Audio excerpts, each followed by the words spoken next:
28 تا واریکاریا مرکز پارتیا افغانستانی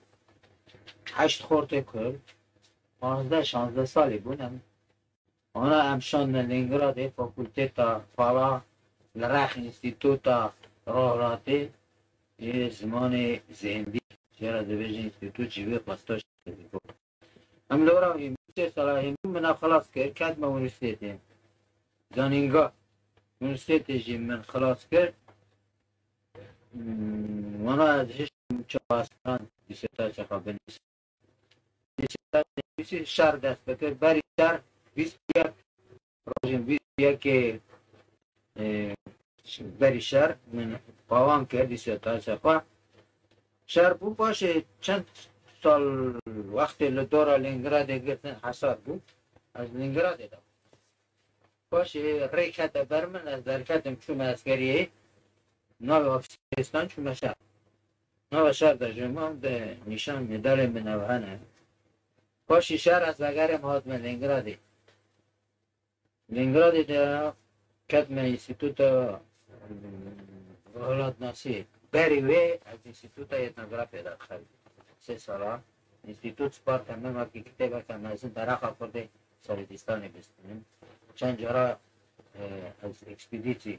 ارمنستانی گرم چون گرجستانی آذربایجانی ارمنی نه اونا گرم کتاب بازار کرد تصمیم سرم نه هیه نمی کرد درخوا دارم نویسیم کتابه نویسیم کرد درورسی نخوانده نرو فرید نیازی بیش مکرد برای نویسیم او دست میسرم باش خمد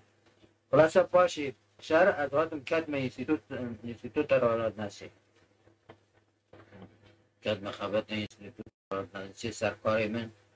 پروفیسور فریم بو او گله کسل بو نکوه انستیتوت ایت نکره ولی انستیتوت وستکوی انستیتوت رولاد چه پیشی تا نیزی که داره اشم کدم داره جی خبرتیم باشیم سال 57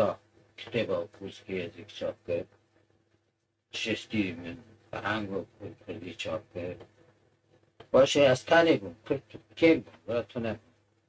لی من جمعه لیهات از سروک پارتیا انستیتوت 17 سالم من قرار کرد فلان بیوان من آربیلی آنی که دیرکتر انستیتوت پارتیا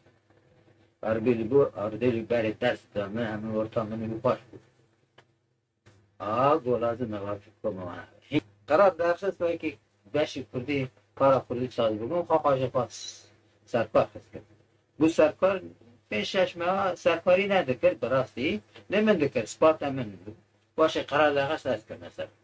هنگی ده حتی نه سرکاره نه باور که 25 سال درواز بویه حتی نه چا بجن عمری مهی از دجیم و دخابتم